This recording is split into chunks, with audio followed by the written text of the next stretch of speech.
ఎన్టీఆర్ జిల్లాలో Jaggayyapeta market yard chairman పదవి చేపట్టనున్న దళిత మహిళ మల్లెల సీతమ్మని నియోజకవర్గ ఎస్సీ సెల్ నాయకులు సన్మానించారు. ఈ కార్యక్రమంలో ఎస్సీ సెల్ జిల్లా కార్యదర్శి రామారావు, నియోజకవర్గ నాయకులు దుర్గా మహేశ్వరరావు, వెంకట్ పలువురు పాల్గొన్నారు. ఈ సందర్భంగా వారు మాట్లాడుతూ మార్కెట్ యార్డ్ ప్రారంభించినప్పటి నుంచి ఇప్పటి వరకు దళితులను చైర్మన్ గా చేసిన వారు లేరని, తొలిసారి దళిత మహిళకి ఈ అవకాశం కల్పించడం పట్ల వారు హర్షం వ్యక్తం చేశారు. ప్రజలకు ప్రతి విషయంలో అండగా ఉంటారని సీతమ్మ చెప్పారు. నా పేరు మల్లెల కొండయ్య అండి. జగ్గయ్యపేట, విలియంపేట, 14వ వార్డు. నేను గత 40 సంవత్సరాల నుంచి తాతయ్య గారిని నమ్ముకొని, తాతయ్య గారి కుటుంబాన్ని నమ్ముకొని ఈ నియోజకవర్గంలో 2వ స్థానమైన మార్కెట్ యార్డ్ చైర్మన్ పదవి గత 55 సంవత్సరాలుగా దళితులకి ఇవ్వని పదవి పీఠం మార్కెట్ యార్డ్ చైర్మన్ ఉన్న కాడ నుంచి కూడా ఈ 50 సంవత్సరాల నుంచి మార్కెట్ చైర్మన్ పదవి అస్సలకి రాలేదు. ఈరోజు మా కుటుంబంలో మాకు కల్పించినందుకు ధన్యవాదాలు. నారా చంద్రబాబు నాయుడు గారికి, లోకేష్ గారికి, పవన్ కళ్యాణ్ గారికి, అట్లాగే నెట్టం శ్రీ రఘురాం గారికి, మా గురువర్యులైన మా గౌరవులైన తాతయ్య గారికి, అలాగే చంద్రబాబు గారికి, వారి కుటుంబానికి మేము రుణపడి, నేను గతంలో కూడా మార్కెట్ యార్డు డైరెక్టర్గా చేశాను 16-18లో.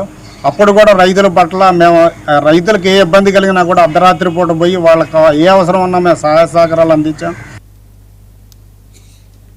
జగ్గయ్యపేట, విలియంపేట, 13వ వార్డు ఎం సీతమ్మ, మల్లెల సీతమ్మ అనే నన్ను మార్కెట్ యార్డ్ చైర్మన్గా తాతయ్య గారు నియమించడం జరిగిందండి.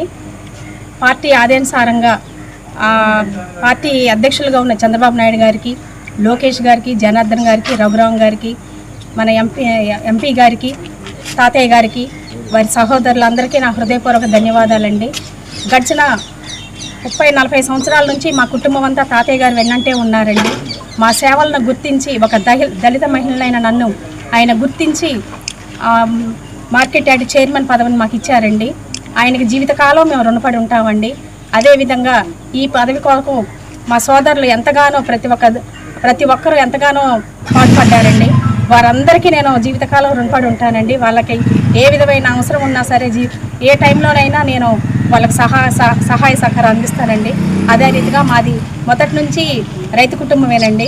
రైతు సోదరులకు ఏ విధమైన ఇబ్బంది ఉన్నా, ఎటువంటి సమస్యలున్నా వారికి పరిష్కరించడానికి ఎనీ టైం నేను అందుబాటులో ఉంటానండి.